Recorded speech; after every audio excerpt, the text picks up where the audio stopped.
네, 세계 3위 가상자산 거래소 FTX 파산으로 가상자산 시장이 패닉에 빠졌습니다. 우리나라는 비슷한 사태가 터질 경우 관련 법과 제도가 없어서 문제가 더 큽니다. 마침 오늘 국민의힘 디지털자산특별위원회가 디지털자산 기본법 제정안을 논의했죠.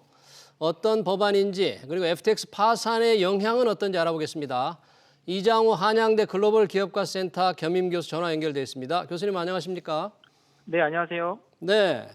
우선 국민의힘 디지털자산특별위원회 오늘 업계 금융위원회 금융감독원 함께 좀 간담회를 했습니다. 네. 디지털자산 기본법 제정 방향을 논의했다는데 지금 네. 논의 중인 디지털자산 기본법 어떤 내용이고 어떤 내용을 지금 무엇을 담으려고 하고 있습니까? 지금 올해 제정되는 이제 기본법 같은 경우는 우리가 이제 올해 그 4월 달에 이제 루나테라 사태가 있었잖아요. 예. 그 사태 때문에 이제 어떤 불공정 거래에 관련된 부분들이 많이 담겨요. 근데 그 와중에 최근에 이제 FTX 좀 사태도 좀 벌어졌고 하다 보니까 예. 업자들, 그러니까 어떤 비즈니스나 업자들에 대한 규제가 많이 좀 강화될 것 같고요. 예. 예를 들어서 뭐 거래소의 어떤 고객 자산에 대한 분리 보관 이런 부분도 오늘 좀 논의가 된 것 같고, 기존의 어떤 투자자들이 좀 불공정 거래하지 않는 형태로 많이 좀 치우쳤다면 이제 이번 사태 때문에 업자들에 대한 규제가 이후에 더 강화될 거라고 좀 예측이 되긴 합니다. 네. 네, 지금 방금 말씀하신 FTX 세계 3위 가상자산 거래소에 파산보 신청을 했지 않습니까? 네네네. 지금 코인 시장 패닉에 빠졌어요. 네네네. FTX 파산 불과 며칠 사이에 일어났는데 어쩌다 네. 이렇게 파산에 이르렀습니까? 이게 크립토 시장에서 좀 있어오는 골치 문제 중에 좀 하나이긴 한데요. 지금 이제 이번 그 사건의 본질은 뭐냐면, 예. 그 거래소는 고객의 자산을 별도로 임의로 운영을 하면 안 되거든요. 그래서 국내에서 이제 특근법을 통과한 가상자산 사업자들, 거래소들 같은 경우도 이제 금융감독원이 강력 통제하는 것 중에 하나가 고객 자산을 별도로 운영하지 않는 것, 그리고 네. 고객이 예치한 자산의 금액을 거래소와 그 이상으로 보유하고 있는지 이런 부분들이 되게 중요한 포인트예요. 예.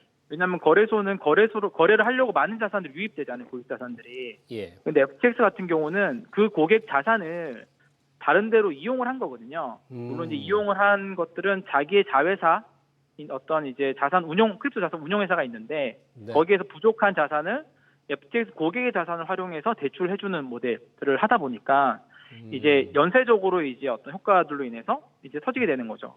지금 특히나 금리 인상이나 네. 또 크립토가 이제 루나 사태 때문에 그 사용자들이 굉장히 예민해 있어요. 예. 조금이라도 어떤 신뢰 금이 가면 자기 자산을 출금한다든 이런 행동들이 되게 빠르게 나타나고 있기 때문에 FTX가 살짝 금이 보였던 것들을 유저들이 빠르게 출금을 하다 보니까 네. 우리 그냥 은행 표현은 뱅크런이 일어난 거죠.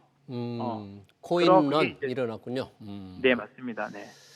3위 가상자산 거래소니까 자산 규모도 크고 이용 거래액도 많을 텐데 얼마나 네. 많은 분들이 얼마나 많은 피해를 지금 본 것으로 알려졌습니까?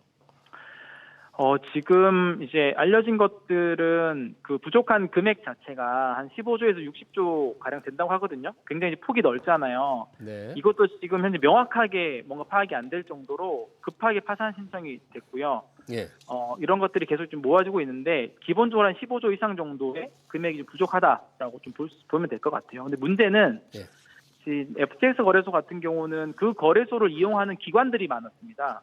그러니까 예. 개인들도 많았지만 그 거래소에서 자산 운용을 하던 트레이딩 회사들도 많았고, 이게 FTX 끝나는 게 아니라 연쇄 효과들이 발생할 여지가 굉장히 높습니다. 그래서 그런 부분들이 좀 더 우려되는 것 같아요. 개인들은 오늘 나온 소식 보니까 개인들은 한국에서 접속한 그 인터넷 주소를 보면 한국에 접속한 유저가 다른 국가 대비해서 월등히 좀 많긴 하더라고요. 네. 몇 명이나 됩니까? 우리나라에서는? 그게 이제 고객 인원수로는 좀 파악하기가 쉽지 않고요. 예. 그 FTX 자료가 이렇게 나온 건 아니기 때문에.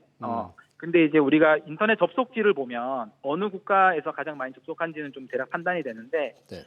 미국을 제외하면 한국이 이제 싱가포르나 홍콩이나 일본보다도 이제 되게 많은 가장 많은 인구를 차지하고 있긴 했었습니다. 네. 그러면 한국 이용자들의 피해도 적지 않을 거다 이렇게 생각할 수 있겠네요. 네, 맞습니다. 저도 뭐 업계에 있으면서 이제 FTX 같은 경우는 어떻게 보면 국내에 있는 뭐 업비트나 이런 국내 최대 거래소보다도 훨씬 더 규모가 컸고 그리고 사람들이 많이 신뢰를 또 해왔던 거래소 중에 하나였거든요.